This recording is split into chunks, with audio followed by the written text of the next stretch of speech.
Welcome to the podcast, Let the Prophet Speak. Today we are studying Hosea, the prophet Hosea, chapter 11. That's Parak Yud Aleph. And this is Saul Weinreb, the host for the podcast.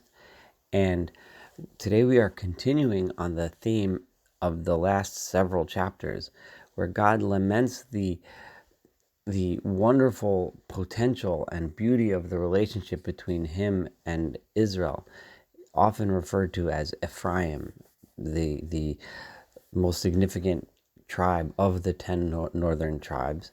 And unfortunately, the fact that they abused that potential and they could have been so successful and have such a wonderful relationship with God, but instead they turned away.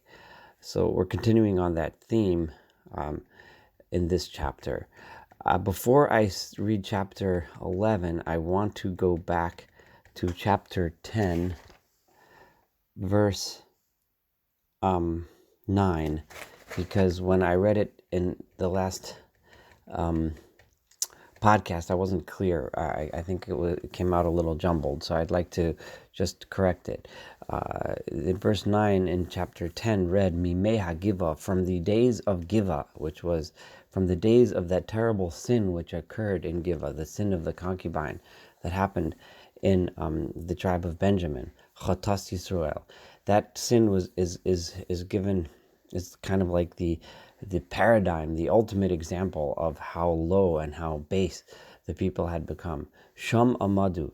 So from those days, the people have already been sinning. Sham Amadu.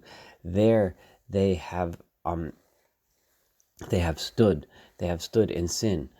And then the last part of the pasuk reads as follows: Lo tasigem bagiva milchama al bnei alva.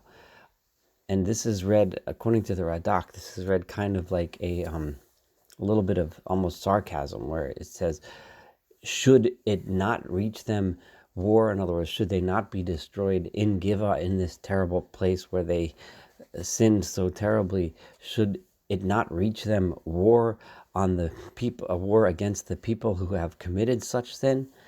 Anyway, that was chapter 10, verse 9. I wanted to just correct that because it wasn't read properly in the last podcast. But now let's go ahead to chapter 11, which is the topic of today's podcast. And again, God is going to talk about how wonderful the relationship was once upon a time, back in the beginning. Ki na'ar Yisrael va'o ahavehu, because Israel was a young boy and I loved him so much. And I loved him so much back then. Umi Mitzrayim karasi livni, and I called my son, my young son, I called him out of Egypt. Back then, there was so much love between me and the people, and between the people and me, and I called him out of Egypt, and I set them on such a wonderful path. Kar'u lahem. They were called to by God from Egypt. However, and Cain holchu mipnehem. However, in this, as much as they were called, they decided to turn away. They decided to choose their own path. And la ba'olim yizabechu, and they ended up sacrificing to the idols, to the ba'olim, v'la psilim mikaterun, and they ended up bringing incense to the images, the psilim, the images of idols. V'yonochi, but I, says God, tirgalti le'Ephraim, I had such a close relationship. I was so together with Ephraim, with them. Despite the fact that they were turning away, I stayed with them. Kocham al zro'osav, I took them on in my arms, I carried them in my hands. V'lo yadu ki urfasim, and they did not know, or they did not acknowledge that I was there to heal them. I was there to help them. B'chavlei adam, with human bonds of closeness, bonds of friendship. Emshachem, I pulled them, not with the kind of bonds that one pulls an animal, not with that kind of leash, but with human bonds. And ba'avosos ha'ava, with chains, with attachments of love, I related to them. But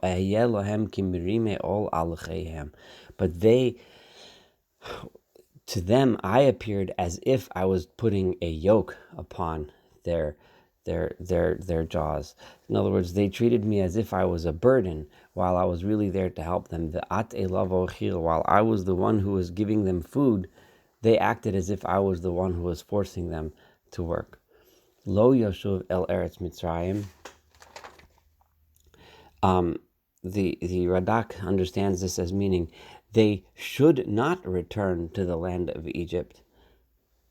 Although they did, they turned to the land of Egypt for help rather than to me, as we've seen numerous times. The Ashur Humalko, and in the end, what happened?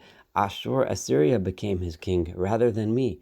Why? Because they refused to repent, they refused to come back to me.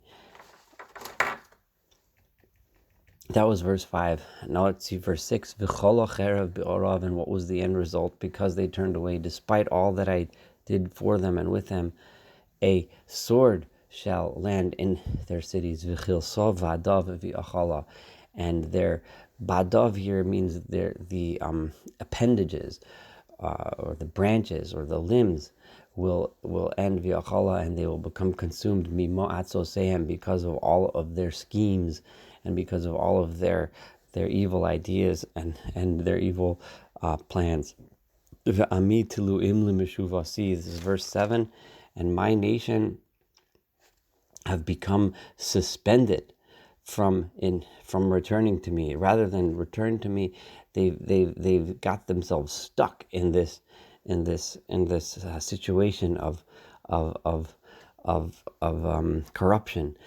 El al yikra'uhu, even though they were called up. We've had this language al several times in Hosea.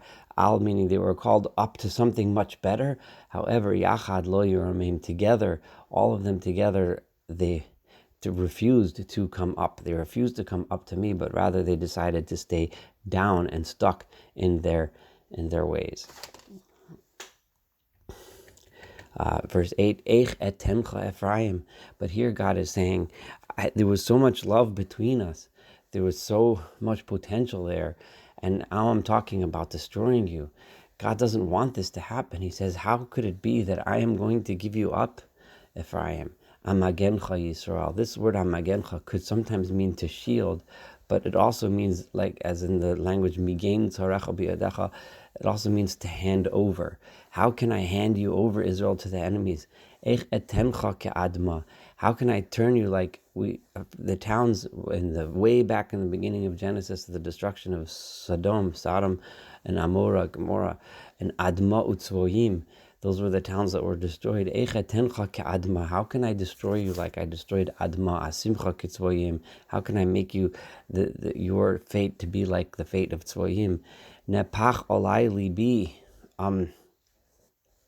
My heart, the heart which I just said before that I was going to allow sword and destruction to come, my heart has turned over. Now I'm remembering that love that I had.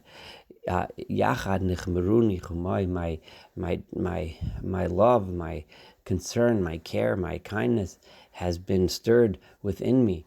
I don't want to destroy you. How could I do this? How could God is saying, I don't want this to happen. I don't want something this bad to happen. Lo I will not do as my anger tells me to do. Lo ashuv l'shaches Ephraim. I will not come back to completely destroy Ephraim. I will not allow Israel to completely be destroyed. Ki el anochi v'lo ish. I am a God. I am not man. Man might be capable of such complete and utter destruction, but as God, I still have mercy on the people. I still remember that relationship I had in the beginning. Bekir b'cha kadosh. There is holiness within you. V'lo avo be'ir. I will not come at be'ir, as it does not mean in the city as ear sometimes means, but here be'ir from the language of bet ayin resh, of destruction. I will not come as a complete destroyer. There will be redemption. I will bring them back. Acharei Adonai yelchu ka'arei yishog. After God, they will come. They will end up in exile. They will end up in Assyria, but they will follow God back, and God will roar like a lion. Kihu yishag, because He will roar. V'yecherdu vonim miyam, and He will shake up all of His children from the far out places where they are. The far out places, miyam also could mean in the western direction.